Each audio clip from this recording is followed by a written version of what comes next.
Selamat malam semua, dapat petunjuknya tentang Museum Badan yang ada di Tiongkok 798, spiritual dengan kekuasaan dan juga ganteng ataupun cantik itu bisa jadi kutukan, tapi juga bisa jadi keberuntungan. Kita bahas tentang spiritual dan kekuasaan.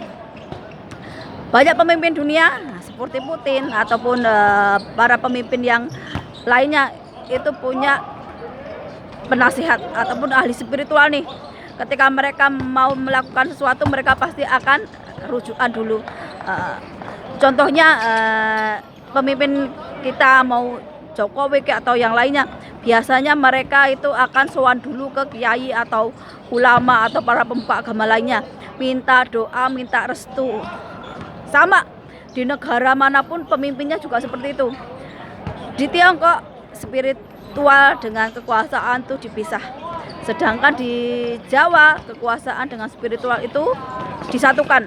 Jadi raja-raja ataupun ratu Jawa tempo dulu dia ahli tata negara, juga ahli dalam spiritual ataupun seorang pertapa.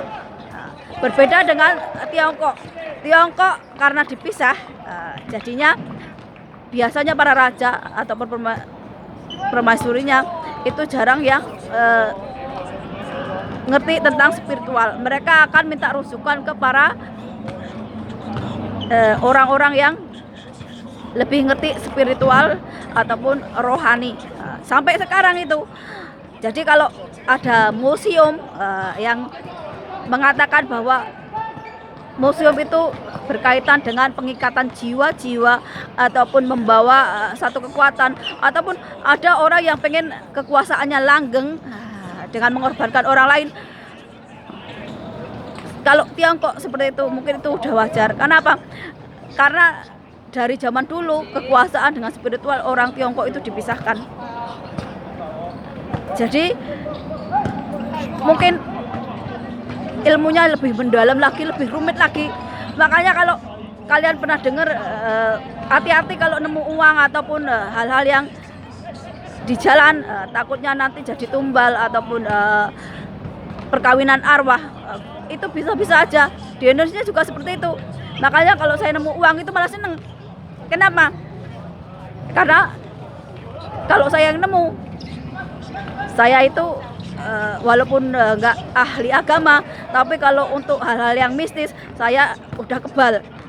Jadi kalau yang berkaitan dengan permajikan, itu udah mainan anak kecil. Sedangkan kalau Jawa, seorang ratu, seorang raja ataupun keturunannya nih, biasanya dia akan ahli tata negara dan ahli spiritual.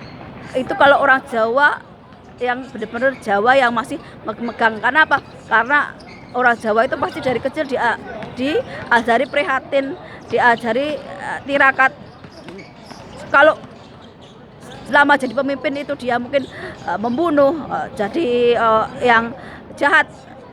Pasti di akhir umurnya dia akan melepaskan jabatan duniawi, dia akan memilih jadi pertapa.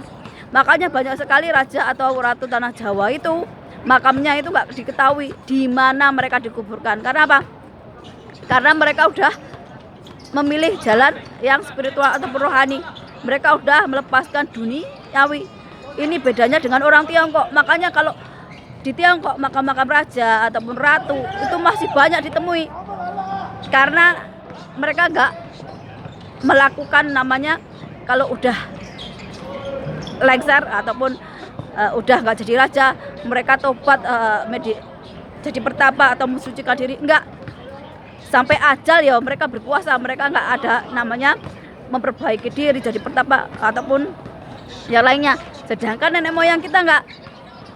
Mereka kalau udah nggak minat jadi pemimpin ataupun seperti Siddhartha Gautama misalnya, ya udah dia nggak mau ikut campur urusan duniawi. Mereka menepi ke spiritual atau rohani. Ini membedakannya. Jadi kalau di Tiongkok di museum itu terus ada yang mengatakan bahwa Yumenlo dengan dengan Xi Jinping itu ada kembaran jiwa yang kalau satu memegang kekuasaan, satu spiritual, yang satu akan langgeng, yang satu akan ngilang. Itu bisa terjadi, tapi biasanya kalau kita ketemu kembaran jiwa itu hanya sebagai cerminan bahwa kalian ketemu sama kembaran jiwa nih untuk cerminan agar kalian itu ngaca. Kalau kamu satu jahat, kalau satu baik, berarti yang jahat harus berkaca dengan yang baik untuk memperbaiki diri, bukan yang satu ditumbalkan. Ini jadi kenapa aku terhokong, oh ternyata belajar tentang spiritual itu ada manfaatnya. Jadi nyambung nih, oh ternyata orang Tiongkok itu spiritual sama kekuasaan dipisahkan, sedangkan saya orang Jawa belajarnya tentang kekuasaan dan spiritual itu digabungkan jadi satu. Jadi ketika jadi pemimpin, ya bisa memimpin negara, tapi juga bisa memimpin dari segi keagamaan. Berbeda dengan orang Tiongkok yang dipisahkan. Makanya kalau sampai ada yang dulu Kasimnya dibuang titiknya, itu karena para penguasanya nggak punya sisi spiritual ataupun empati, tapi untuk ketatanegaraan mereka orang-orang yang cerdas. Makanya banyak sekali peninggalan dari Tiongkok ini sampai sekarang itu masih ada, baik tulisan, bangunan, dan aku saja mengagumi. Berbeda dengan mbah kita, karena mbah kita dulu walaupun seorang hebat apapun, bahkan dia seorang raja, ketika dia itu udah memilih spiritualis, memilih rohaniawan, mereka meninggalkan gemerlapnya duniawi. Mereka lebih memilih mungkin hidup, meninggal nggak ada orang tahu di mana kuburnya. Seperti kubailikan, ini yang membedakan kita sama Tiongkok. Kalau Tiongkok kekuasaan dan spiritual dipisahkan, sedangkan kita nggak, spiritual dengan kekuasaan itu jadikan satu. Kenapa?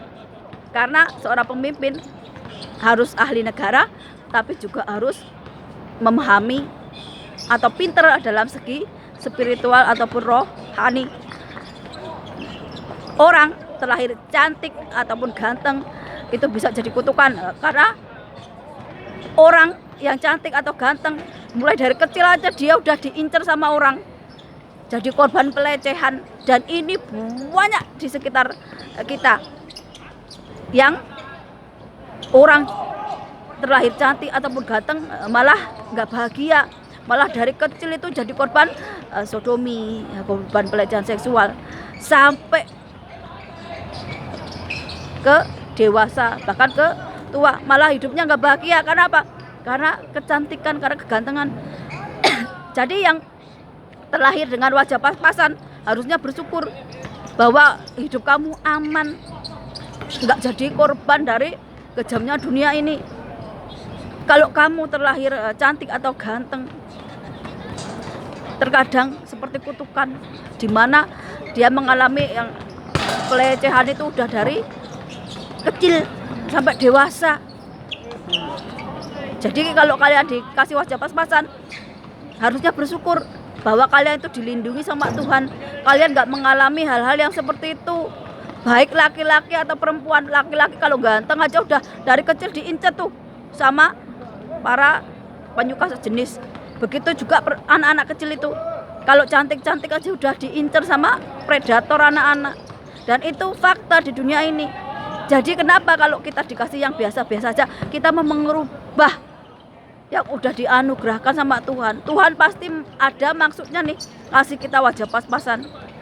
Kalau kita nggak ganteng, nggak secantik orang lain, kita cari jodohnya orang yang mau menerima kita apa adanya.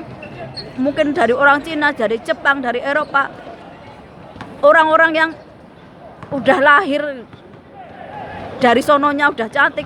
Kalau nyari jodoh belum tentu nyari yang ganteng ataupun yang cantik juga. Biasanya mereka nyari orang yang bikin nyaman, yang mungkin wajahnya pas-pasan tapi bikin bahagia, bikin seneng. ini.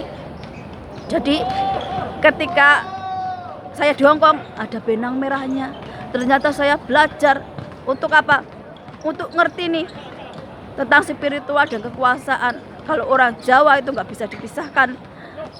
Kalau di tanah Tiongkok ini kekuasaan dan spiritual itu dipisah. Makanya kalau kalian dengar berita-berita yang katanya karena kembaran jiwa, yang satu jadi korban ditumbalkan, terus yang satu hidup demi kelanggengan kekuasaan atau hidup abadi, yo biasanya mereka nyarinya ke spiritual yang salah, ngajarin ya gak bener. Nah kalau saya mau ngajarin ya saya ajari kekuasaan dan spiritual itu nggak bisa dilepas, yaitu ada di dalam diri kita, sisi feminim dan sisi maskulin kita, energi dari Tuhan dan energi dari alam semesta.